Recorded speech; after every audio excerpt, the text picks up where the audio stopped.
When I was in elementary school, I went to a very small Catholic school. There weren't a lot of opportunities to express ourselves from my classmates and I, so most of us kind of found an interest and stuck to it.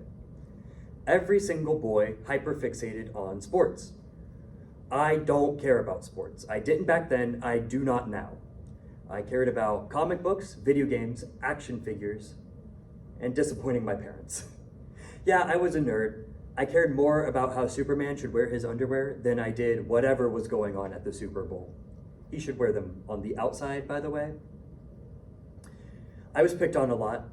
I couldn't help it that my librarian mother had preferred me to read a book, any book, than to play sports. But I was different from everyone else. I was cringy.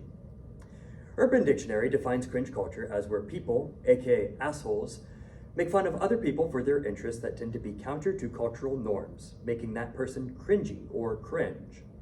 The Peak of August 2nd, 2021 explains herd mentalities or prioritizing acceptance from the majority, usually at the expense of another, only perpetuates this othering. And social media has taken this to a whole new level. Some of the most targeted communities include furries, cosplayers, weeaboos, emos, debaters, just to name a few.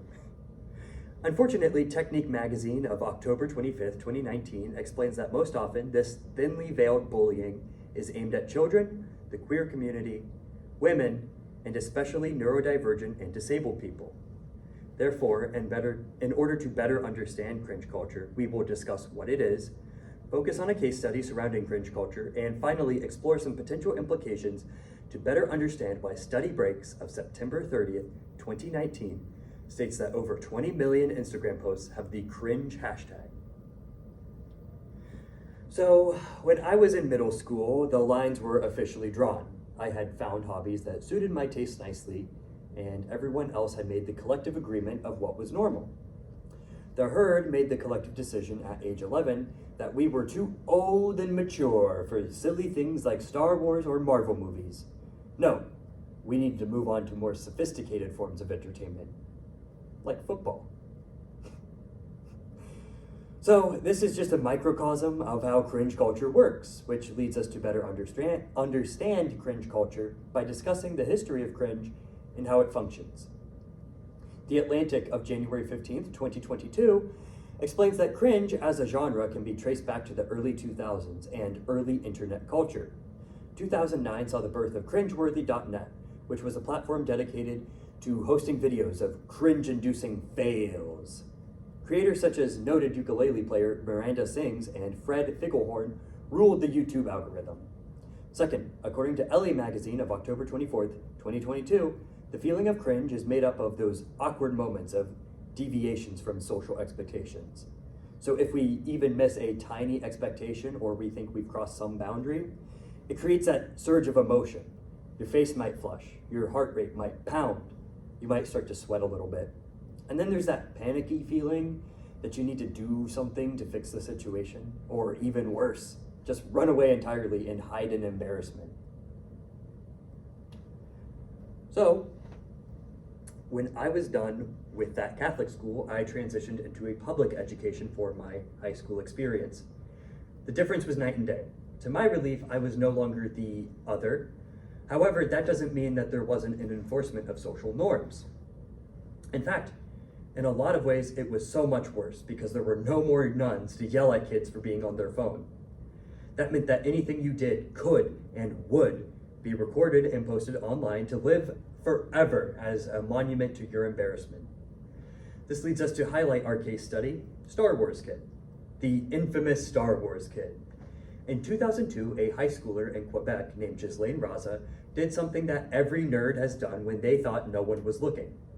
He wielded a golf ball retriever as if it were a lightsaber. The issue is that he had taped it on a school video recorder.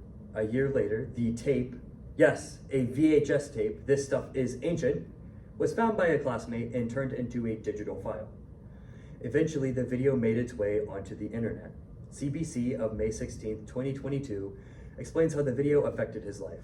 Raza explains, "They came to my parents' home. They tried to take a picture of me at any cost, even through the window blinds. At school, students teased or mocked him for the cringeworthy video. Staff saw it as bad publicity and asked him not to return the following year. So he started getting tutored at home. In the nearly 20 years since it was first posted, the video has been viewed hundreds of millions of times. It was referenced in TV shows such as Arrested Development and South Park.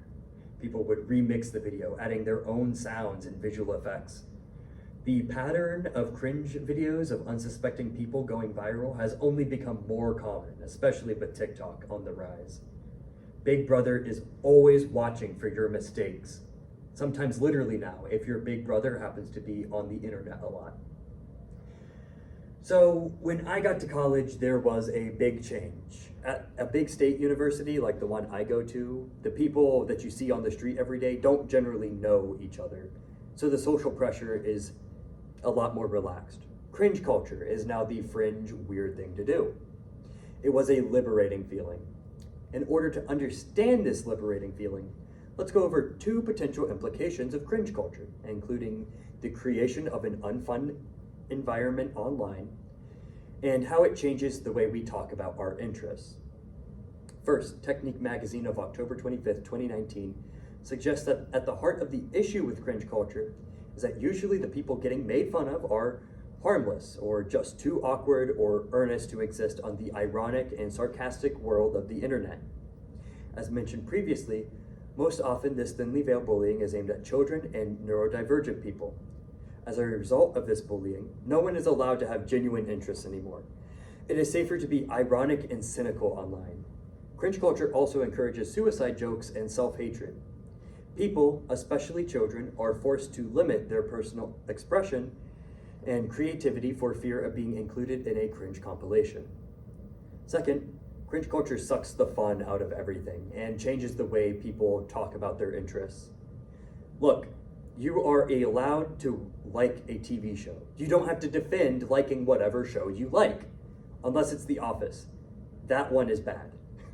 The tab of January 3rd, 2023 details that every